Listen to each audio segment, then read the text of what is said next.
Hello everyone, welcome to my channel Edu School.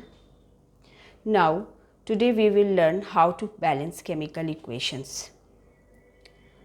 But before starting balancing of equation, we should follow some basic rules of balancing.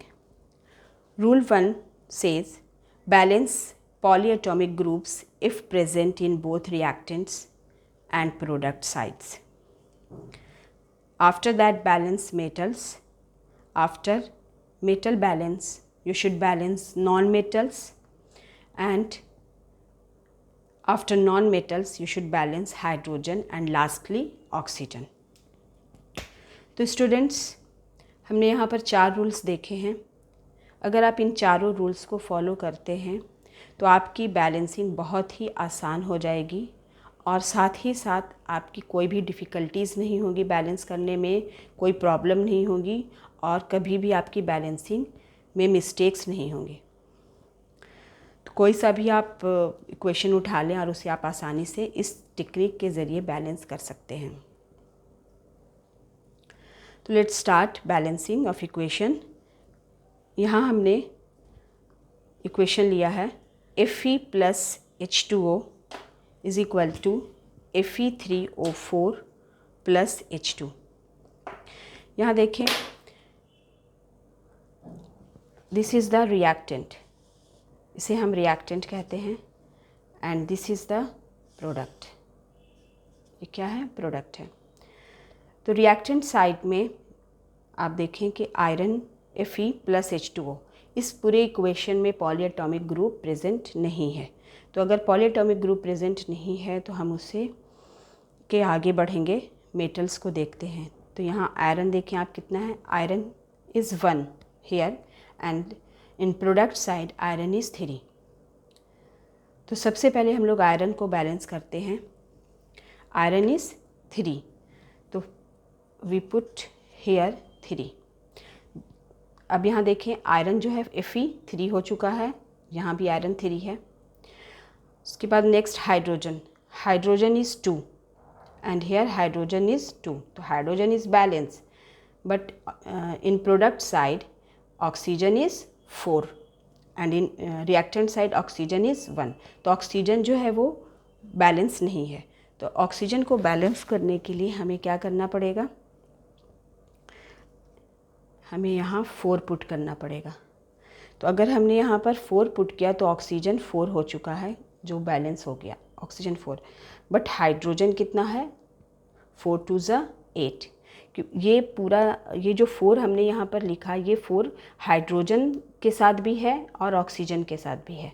तो 4 2 ज़ा 8, अगर इसे हम multiply करते हैं 2 से, तो 4 2 ज़ा 8 हाइड्रोजन हो जाता है और ऑक्सीजन 4 हो रहेगा.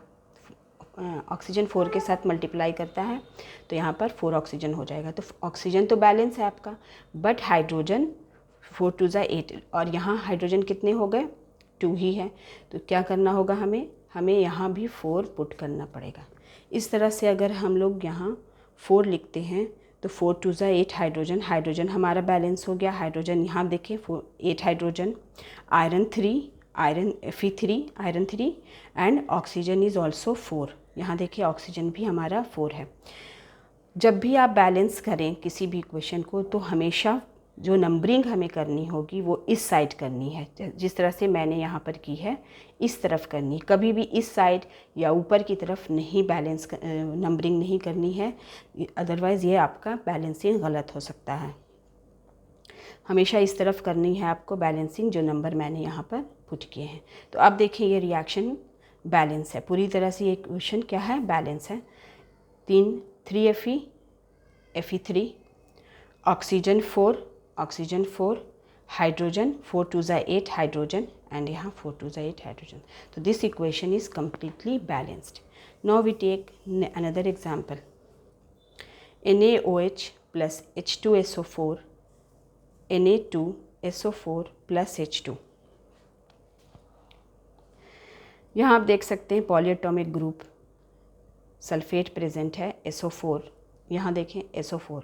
तो रिएक्टेंट और प्रोडक्ट दोनों साइड में सल्फेट प्रेजेंट है. तो ये पॉलीएटॉमिक ग्रुप है, तो इस पॉलीएटॉमिक ग्रुप को पहले हम बैलेंस करेंगे। तो ये आपका क्या है, इसे हम रिएक्टेंट कहते हैं एंड दिस इज़ प्रोडक्ट। तो रिएक्टेंट साइड में जितना सल्फेट है, सल्फेट ग्रुप पॉलीएटॉमिक ग्रुप है, और यहाँ प्रोडक्ट में देखें दोनों बराबर है, SO4 1 एंड SO4 1, यहाँ दोनों तरफ सल्फेट बराबर है। तो सल्फेट को हमें बैलेंस करने की ज़रूरत नहीं है।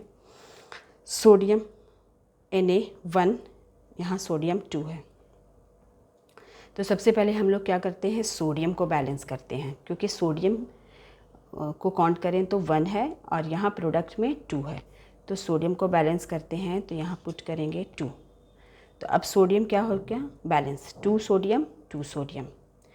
Now next hydrogen, hydrogen is 1, यहाँ देखें हाइड्रोजन कितना है 2।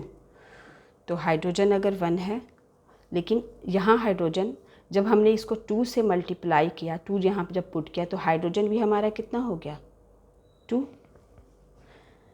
यहाँ ध्यान से देखें कि यहाँ जब मैंने सोडियम को बैलेंस किया 2 से, तो 2 जो मैंने यहाँ पुट किया, तो ये 2 सोडियम के लिए भी है, ऑक्सीजन के लिए भी है, और एज वेल एज़ हाइड्रोजन के लिए भी है।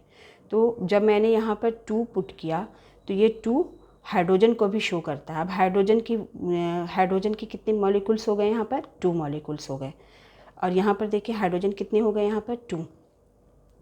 तो 2 हाइड्रोजन हेयर एंड 2 2 ज़ा 4 हाइड्रोजन टोटल। रिएक्टेंट साइड में कितने हो गए हाइड्रोजन 4, और यहाँ कितने हैं हाइड्रोजन 2। तो यहाँ हम लोग क्या कर सकते हैं, 2 लिख कर इस तरह से 2 2 ज़ा 4। तो हमारा हाइड्रोजन कितना हो गया 4 हाइड्रोजन, 2 हाइड्रोजन एंड धन यहाँ देखें रिएक्टेंट साइड में भी 2 हाइड्रोजन, तो 2 एंड प्लस 2 4 हाइड्रोजन एंड यहाँ 4 हाइड्रोजन। तो हाइड्रोजन इज़ बैलेंस। अब ऑक्सीजन देखते हैं। ऑक्सीजन को जब हमने 2 से मल्टीप्लाई किया, तो ऑक्सीजन भी कितना हो गया हमारा 2। यहाँ देखें ऑक्सीजन कितना है 2। Now this equation is completely balance. सबसे पहले हम लोगों ने क्या किया, पॉलीएटॉमिक ग्रुप को देखा। पॉलीएटॉमिक ग्रुप सल्फेट ग्रुप है इस रिएक्शन में। तो सल्फेट क्या है 1 1। सोडियम हमने देखिए, यहाँ हमने 2 पुट किया, तो सोडियम कितना हो गया 2, यहाँ भी sodium 2। Hydrogen 2, hydrogen 2 and 2 4, 2 plus 2 hydrogen is 4। Now 2 2 ज़ा 4, हमने यहाँ पर क्या किया था 2 पुट किया, तो 2 2 ज़ा 4 hydrogen. Oxygen is 2 and oxygen is 2, क्योंकि जब मैंने यहाँ पर 2 लिखा, तो ये 2 हाइड्रोजन के लिए भी है और ये 2 ऑक्सीजन के लिए भी है। ओके, तो ऑक्सीजन भी यहाँ पर 2 हो गए। तो अब दोनों साइड में, रिएक्टेंट साइड और प्रोडक्ट साइड दोनों में आप देख सकते हैं कि नंबर ऑफ़ एटम्स जो हैं वो बिल्कुल बराबर हैं। दोनों रिएक्टेंट और प्रोडक्ट दोनों साइड सेम है।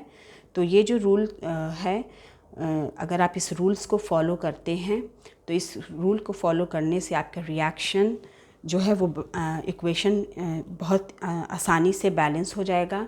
इसमें आपको कोई भी प्रॉब्लम नहीं होगी बैलेंस करने में। हमेशा आप लोग अगर पॉलीएटॉमिक ग्रुप्स को पहले बैलेंस करें, उसके बाद फिर मेटल्स को बैलेंस करें, आफ्टर दैट आप नॉन मेटल्स को बैलेंस करें, और उसके बाद हाइड्रोजन और ऑक्सीजन को बैलेंस करें। तो अगर इस तरह से आप रूल्स को फॉलो करते हैं, तो ये आपके लिए बहुत आसान हो जाएगा। किसी भी भारी से भारी रिएक्शन को आप क्या कर सकते हैं, आसानी से बैलेंस कर सकते हैं with this rule. I hope कि आपको ये वीडियो समझ में आई होगी और ये प्रोसेस भी समझ में आया होगा, rules of balancing of equations. आपकी NCERT की बुक में बहुत सारे इक्वेशंस दिए हुए हैं। आप उन सारे इक्वेशंस को इस रूल्स के अकॉर्डिंग बैलेंस करें, तो आपके लिए बहुत ही आसान होगा।